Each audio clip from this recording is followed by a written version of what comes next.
കോൺഗ്രസിനുള്ളിലെ casting കൗച്ചിനെ കുറിച്ച് തുറന്നു പറഞ്ഞ AICC മുൻ അംഗം സിമി റോസ്ബെൽ ജോണിനെതിരെ സൈബർ ആക്രമണം. കോൺഗ്രസ് അനുകൂല പ്രൊഫൈലുകളിൽ നിന്നാണ് കടുത്ത സൈബർ ആക്രമണം ഉണ്ടാകുന്നത്.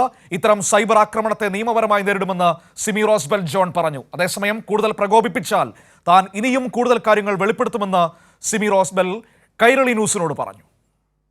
സിനിമയിലേതിന് സമാനമായ കാസ്റ്റിംഗ് കൗച്ച് കോൺഗ്രസ് പാർട്ടിക്കകത്തുമുണ്ടെന്ന് AICC മുൻ അംഗം സിമി റോസ്ബെൽ ജോൺ വെളിപ്പെടുത്തിയിരുന്നു. എന്നാൽ ഇതിന് പിന്നാലെ കോൺഗ്രസ് അനുകൂല പ്രൊഫൈലുകളിൽ നിന്ന് കടുത്ത സൈബർ ആക്രമണമാണ് സിമി റോസ്ബെൽ നേരിടുന്നത്. സമൂഹ മാധ്യമങ്ങളിൽ മോശം വാക്കുകൾ ഉപയോഗിച്ചാണ് കോൺഗ്രസ് അണികൾ സൈബർ ആക്രമണം അയച്ചുവിടുന്നത്. ഇത്തരം സൈബർ ആക്രമണങ്ങൾ കൊണ്ട് തന്നെ തളർത്താൻ കഴിയില്ലെന്ന് സിമി റോസ്ബെൽ ജോൺ കൈരളി ന്യൂസിനോട് പറഞ്ഞു. മനസ്സിലായി, ഈ രാഷ്ട്രീയ പ്രവർത്തനം വയറ്റിലൊരു കുട്ടീനെ ഇട്ട് 9 മാസം നടത്തിയ ഒരാളാണ്. അപ്പൊ പിന്നെ എന്നെ ഈ സൈബർ ആക്രമണം കൊണ്ട് പേടിപ്പിച്ച് നിർത്താനൊന്നും പറ്റില്ലല്ലോ. സൈബർ കൊണ്ട് ഞാൻ പേടിച്ച് ഓടും? അങ്ങനെ ചെയ്യില്ല ഞാൻ ഒരിക്കലും. അതിനെ നേരിടും. ഞാൻ എന്ത് തെറ്റ് ചെയ്തിട്ടാണ് അവരെന്നെ ആക്രമിക്കുന്നത്? അപകീർത്തിപ്പെടുത്തുന്ന സൈബർ ആക്രമണത്തിനെതിരെ ഇവർ പോലീസിൽ പരാതി നൽകിയിട്ടുണ്ട്. കോൺഗ്രസിൽ അവസരം കിട്ടാൻ ചൂഷണത്തിന് നിന്നു കൊടുക്കണമെന്നും പ്രതിപക്ഷ നേതാവ് VD സതീശൻ അടങ്ങുന്ന പവർ ഗ്രൂപ്പാണ് കോൺഗ്രസിനെ നിയന്ത്രിക്കുന്നതുമെന്നായിരുന്നു സിമി റോസ്ബെൽ ജോണിന്റെ വെളിപ്പെടുത്തൽ. കൈരളി ന്യൂസ്, കൊച്ചി.